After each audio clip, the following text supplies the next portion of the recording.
For more than a century locking people up, the site is about to unlock scientific secrets. In the 1980s, prisoners went wild. Cell conditions were primitive and they wanted the world to know. I'm prepared to die if it gets some changes! Right into the late 1980s, there were still cells without toilets. There was no running water. Compared to the rest of Australia, it was like going back a century. With the prison at Inner Brisbane at Dutton Park, residents could see and hear everything. In 1988, inmates spent a week on top of the cell block.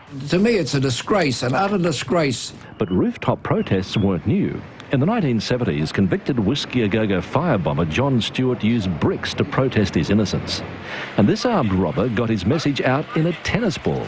He just asked what other sort of drastic measures he has to take to get some sort of justice in this state. Why don't you come down? You made your point. Boggo Road is also famous for great escapes. Inmates used bed sheets to climb down walls. In 1991, prisoners hijacked a garbage truck and smashed through the gates. Mastermind Harold McSweeney was cornered near Toowoomba and surrendered to 7 News to avoid being shot. Are you unarmed? No gun. He was proud of the garbage truck escapade. Something different, wasn't it? Something like out of the movies. Yeah, well, everything's got to be different, hasn't it? How'd you come up with that idea? You know, it's pretty boring in jail. But after too many escapes and riots, the government closed Boggo Road. Over its 106 years, it wasn't just a prison. 42 executions were conducted inside its walls. So how to reform the site?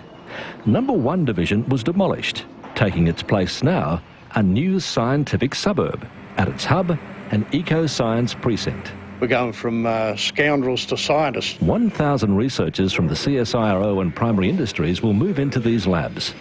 The building is equipped with glass houses, secure chambers and ventilation shafts. There's also room for 3 residential towers. This will become a really top place to live in Brisbane, whereas once you couldn't give it away. Historic number 2 division has been retained, but the government is still deciding what the cells will be used for. Jack Sim has been running tours through the site for 20 years. Really is a most incredible piece of cultural heritage to Queensland, albeit most of its history is rather dark.